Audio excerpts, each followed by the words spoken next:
Hi, welcome to the Strayos Academy. My name is Jon Lewis. I'm going to be talking about the best practices for placing ground control points before capturing the images that will be used to create the 3D model. So this is a document on our help website, help.strayos.com, where we have a lot of information relative to the platform.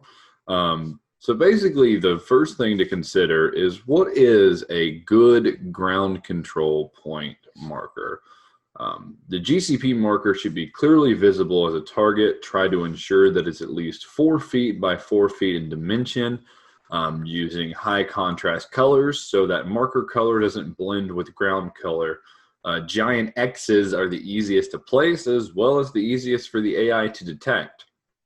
Each ground control point marker should have a sequence number, and be sure to survey the center of the point using high precision GPS equipment for desired accuracy.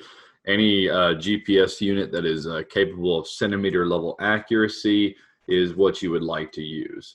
And the reason ground control point markers are beneficial is because they take that non-centimeter level accuracy of the drone's GPS and they give the entire model full high precision accuracy, because initially it's just stitching together with, not very good GPS from within the drone.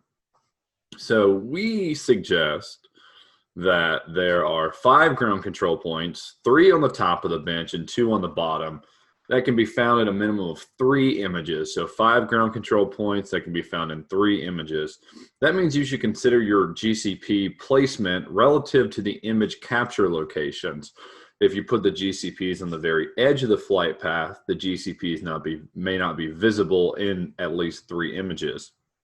This is important because the model is a collection of images and metadata, and the only way to relate a GPS location to the model is by the ground control points to be shown in the actual base images. If you would like to see how the GCPs are actually uploaded and processed within the Strayos platform, please defer to the GCP AI tutorial.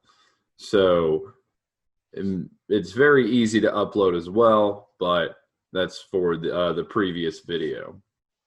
I hope this video has been helpful. If you want to find more information or videos like this, please navigate to the Strayos website, which is strayos.com. The link is in the description. Thank you so much for listening, and I'll see you in the next video. Bye.